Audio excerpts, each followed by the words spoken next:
Fala, povo doce! Alguns nem tanto. Bom dia, boa tarde, boa noite, tudo bem? Tô falando do doce porque hoje a gente vai falar de açúcar, né? Nós vamos falar dos holandeses, vamos generalizar, simplificar como holandeses, e vamos falar do açúcar, das guerras do açúcar. Assista um vídeo que eu tô deixando aí pra vocês sobre a guerra do açúcar, de uma série muito legal que chama Histórias do Brasil. Deixei um episódio no material para vocês assistirem. Por favor, assistam.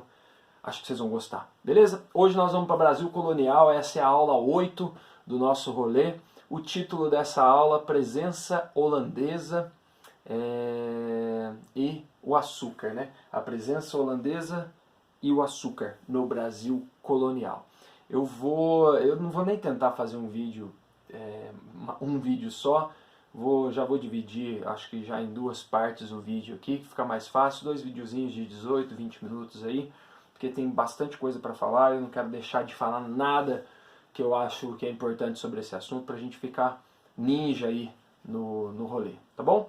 Vamos lá então, como sempre a gente tem feito aqui, o meu objetivo, né, o que eu quero nessa aula com vocês é o seguinte: que a gente possa compreender os significados históricos das relações de poder entre as nações europeias, no caso Portugal, Espanha e Holanda, e as relações dessas nações com a América Portuguesa, né? E as transformações sociais e econômicas na América Portuguesa, no Brasil colonial, portanto. Tá? Se terminar esse rolê, a gente entender melhor isso aqui, essa relação entre as nações com a América Portuguesa e algumas transformações sociais e econômicas do Brasil colonial, já tá bom demais pro nosso papo aqui, tá? Como a gente sempre tem feito, dividir alguns passos. Agora você viu que eu não vou conseguir fazer um vídeo curto, né? Mas assim, vamos lá que dá certo.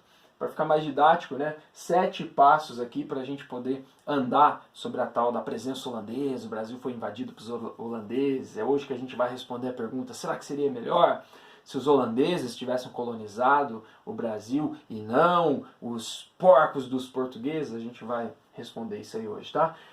Primeiro passo, a gente vai falar da presença europeia na América Portuguesa. Por que presença europeia? Porque não foi só a Holanda ou a Companhia das Índias Ocidentais, né, neerlandesa, holandesa, que esteve aqui. Você tem a França tentando também tomar ali o Rio de Janeiro, o Maranhão. A gente vai falar um pouquinho disso. Depois a gente fala de uma coisa que aconteceu, um evento, né, um processo na Europa que tem a ver com a nossa história, que é a União Ibérica. Durante um tempo, a coroa de Portugal e Espanha esteve na cabeça da mesma pessoa, Filipe II, família Habsburgo. A gente vai falar disso. De 1580 a 1640 isso acontece. Depois, no terceiro passo aqui, a gente vai falar da competição internacional. Está rolando uma globalização com competição entre os países. A gente vai dar uma analisada nesse cenário. E o produto aqui é o açúcar, são essas negociatas dos escravos, né, e tal. E aí você tem um quarto ponto aqui para a gente trabalhar, que é a própria invasão, né?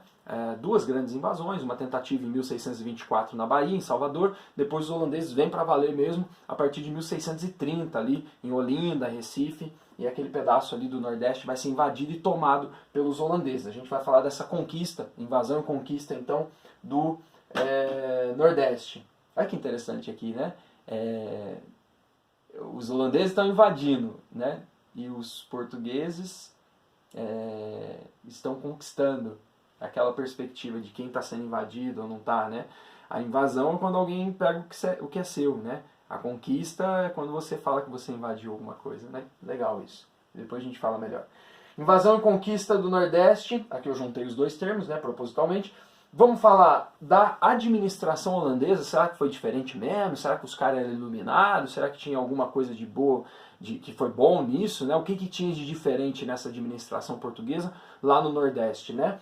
Depois a gente fala do processo de expulsão, né, dos holandeses, da insurreição que acontece lá em Pernambuco, e pela primeira vez a galera se junta e tem um sentimento de unidade, e eles expulsam os holandeses. Nós vamos ver se isso é verdade ou não. Vamos falar desse processo, né, de expulsão. E por último, como a gente sempre tem feito também, no finalzinho eu apresento uma listinha assim, de alguns resultados, ou pelo menos os principais resultados aí desse processo que a gente vai analisar nos próximos minutos. Bora ver o que vai dar então? Então beleza. Vamos lá pro primeiro. Vou pegar o cantinho da TV aqui, né? É tudo na gambiarra. primeiro ponto é o seguinte, moçada, é a presença holandesa na América Portuguesa. Quando você tem ali a descoberta do Brasil, é bem polêmico aquilo, porque tem o Tratado de Tordesilhas, né? O Papa vai dividir, então, o que é da Espanha e o que é de Portugal. E o rei da França pede para ver o testamento, lembra que a gente já falou disso aqui numa aula, para ver o testamento do Adão, onde que o Adão deixou escrito que ele estava de fora e que o mundo tinha sido dividido entre os portugueses e entre os espanhóis. Então a França sempre teve intenções aqui no Brasil. A França, na verdade, esteve presente no Rio de Janeiro, né? Eles deram um nome para aquilo de França Antártica, né? Você tem uma presença e um domínio francês durante um tempo ali, ainda no século XVI, você tem uma guerra para expulsar eles dali em 1555, e depois, um pouco mais tarde, no começo do século XVII, 1612, a França equinocial, que você tem lá no Maranhão, né? A segunda invasão dos franceses, portanto, no Maranhão, 1612, até a fundação da cidade ali, né, nessa localidade, carrega o nome até hoje, em homenagem ao monarca francês, na verdade o Luís XIII, a capital São Luís, a capital do Maranhão. Então a França esteve por aqui, tá? Então não era novidade, lembra daquela primeira aula que Portugal em 1532 encontrou uma forma ali do engenho, açúcar e tal, para ocupar o território, porque senão poderia perder o território porque estava sendo ameaçado. Essas são as ameaças, né? E os holandeses, não que os holandeses tivessem, antes desse período que nós vamos analisar hoje, invadido a América Portuguesa. Mas, gente, só vou acertar um negócio aqui. Quando eu falo holandeses, eu estou falando dos neerlandeses. Na verdade, ali os batavos, os flamengos, o pessoal dos Países Baixos ali, tá? Mas para simplificar, na maioria dos materiais e também porque a história é bem complicada, e nas provas, inclusive, a gente fala holandês. A invasão holandesa, o Brasil holandês, a presença holandesa. Vamos simplificar como holandeses, tá? Mas se você vê um texto lá, estiver lendo e tiver escrito batavos aí, flamengos, não se assuste, porque a gente está falando praticamente do mesmo rolê. Os holandeses, eles tinham uma presença nessa América Portuguesa. Os holandeses estavam muito próximos do negócio do açúcar. Eu comentei isso em outra aula com vocês, que havia uma parceria entre a coroa portuguesa e os comerciantes holandeses que pegavam esse açúcar no Brasil, distribuíam, vendiam esse açúcar para a Europa, né? Tinham as rotas e os comércios para esse açúcar e cuidavam também do refino, ou seja, ganhavam uma grana nesse processo, né? Então investiam um capital nisso. Então há uma parceria entre os holandeses e a coroa portuguesa, pelo menos até aqui, né? E aí você está pensando, pô, mas e aí? Então por que os caras invadem a colônia, a América Portuguesa? Espera aí que eu já explico para vocês. Não vamos esquecer que os holandeses já estão vivendo um contexto aí de reforma religiosa, são protestantes, né? Vivendo o seu renascimento cultural e humano ali também. Vai guardando essas informações para a gente compor um cenário aqui. Agora, vamos deixar uma pergunta aqui para o final e no final eu leio um pedacinho do Boris Fausto para vocês para a gente responder só no finalzinho do papo. Será que o Brasil, você já deve ter ouvido alguém falar isso, né? Não é possível. Que seria diferente a nossa história se nós tivéssemos sido então colonizados pelos franceses ou tivesse sido colonizado pelos holandeses, que se de mudar aqui a tela. Será que a nossa história seria diferente? Pô, olha que chique, a gente ia estar falando francês, a gente ia estar falando holandês, poderíamos ter sido colonizados pela Inglaterra também, né? Na verdade, vamos ver direito se é assim que funciona, se mudaria alguma coisa na nossa história. O fato da gente ter sido colonizado pela França, pela Holanda, pela Espanha, né? Ou por Portugal, enfim. Vamos guardar essa pergunta aí para a gente responder ela só no final. Agora, vamos pegar aqui o caso o que acontece, né?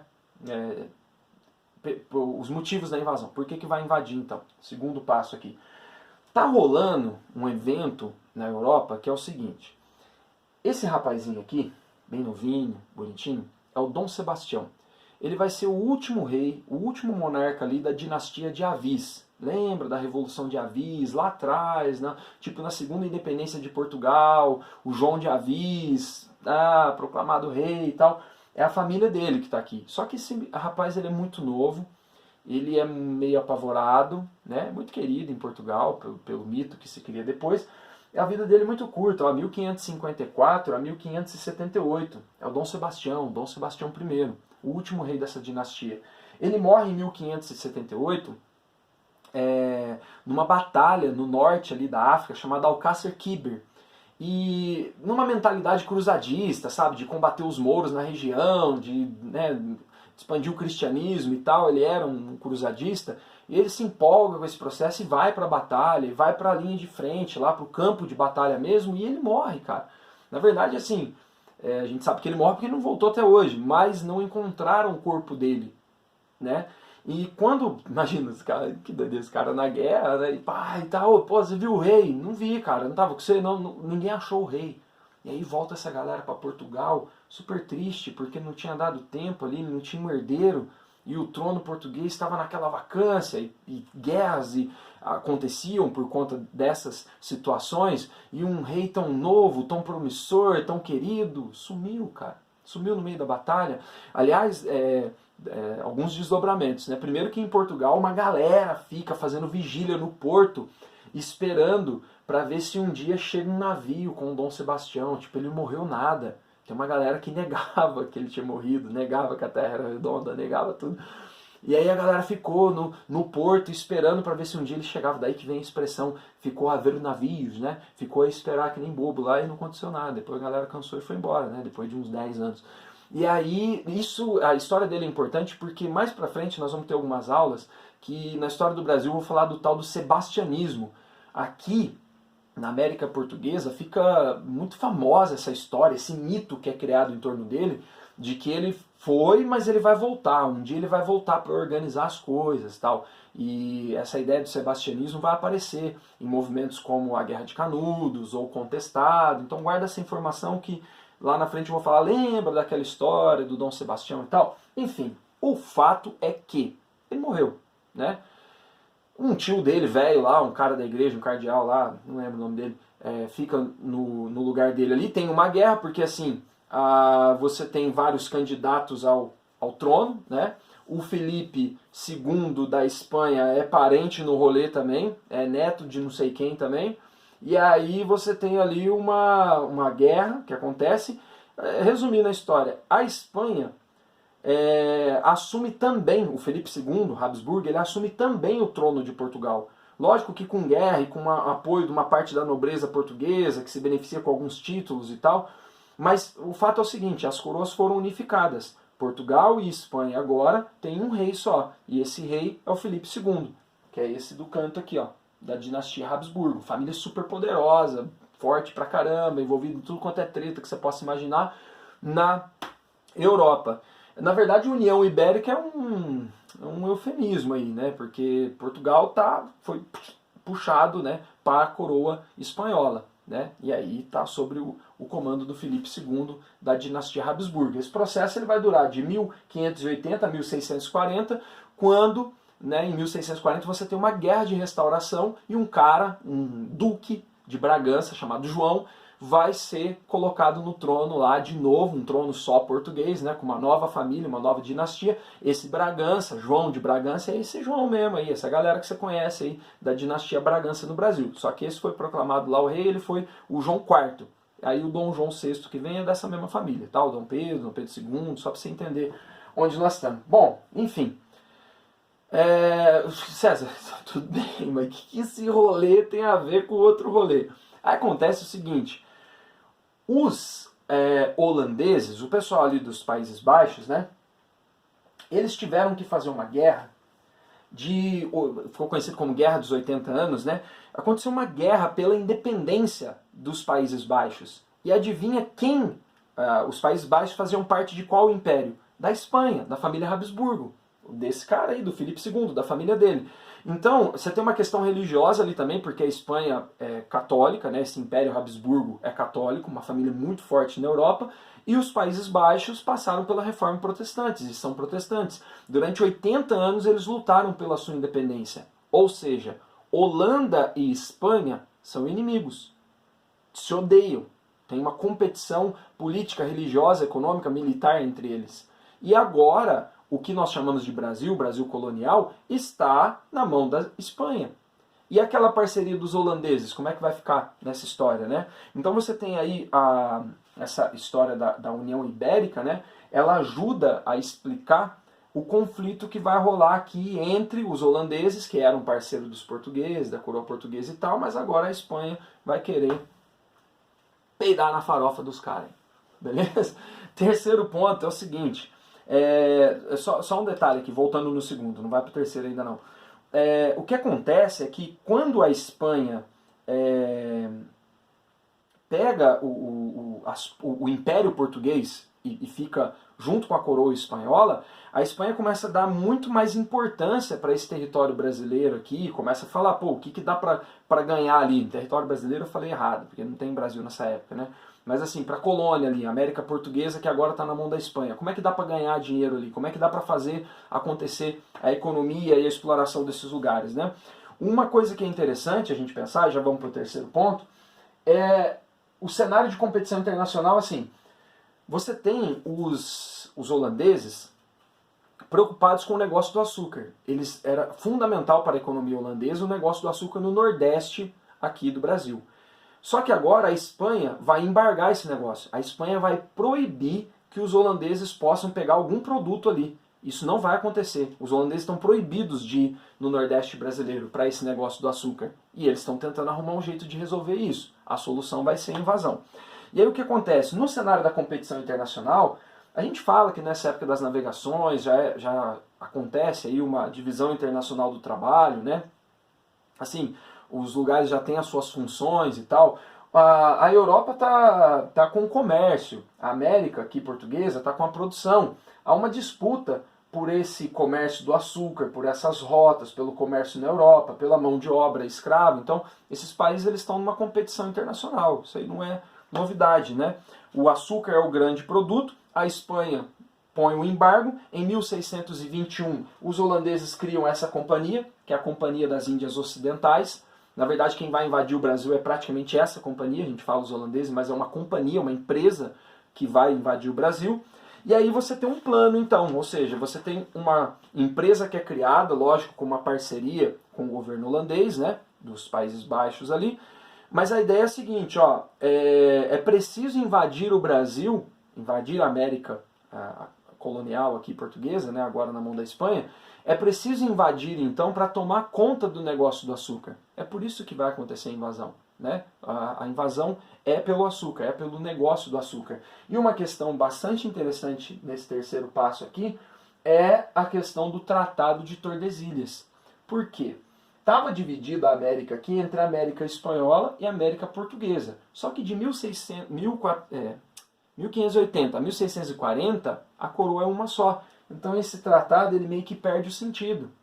E aí presta atenção nisso mais para frente, nas outras aulas, porque na hora de definir as fronteiras isso vai ser muito importante, porque vai se misturando essa posse espanhola, portuguesa, o Tratado de Tordesilhas meio que ele perde sentido. Vai ter uma explicação na alteração do território da colônia daqui a pouco. Tudo bem? Porque aí, a hora que tiver a restauração em 1640, aquilo que era espanhol vai estar cheio de português, porque os bandeirantes chegaram lá, e vai ter uma treta para resolver isso aí, mas isso só em outra aula. Bom, vamos para o plano então. A invasão é a seguinte, ó, em 1624, os holandeses programam uma invasão, uma grande invasão, mas não dá muito certo, eles não conseguem ficar nem um ano lá, eles invadem a Bahia. Eles ficam de 1624 a 1625, invadiram ali Salvador, ó, Bahia de Todos os Santos, e depois houve ali uma organização, né, dos lusos brasileiros, com apoio da Espanha e tal, e conseguiram colocar os holandeses para correr. Em 1630 eles retomam as invasões, né? E uma série de invasões vai acontecer agora nessa parte aqui, ó. Então você tem todo esse território que está em verde aqui, dominado pelos holandeses. Eles começam com a invasão ali em Olinda, né? Recife, 1630, e depois tem uma grande invasão ali no Nordeste, eles vão ganhando espaço e tal, e se consolidam ali na região, conquistam a região. A presença deles então vai de 1630 a 1654 lá na região. Você tem muitas guerras, o pessoal tenta resistir, né? Claro, vários engenhos são destruídos, vilas são destruídas. Você tem um momento tenso ali, né? Porque é uma invasão mesmo. Eles não estão chegando e, e aí, nós vamos ficar aqui? Não, é uma invasão. Tá tendo guerra, né? Inclusive o exército, né, holandês era a maioria composto por mercenários, né, alemães. Nem existia alemão na época, mas germânico, né, tá. Era composto por mercenários, né, então teve batalhas e tal, e foi um período angustiante ali.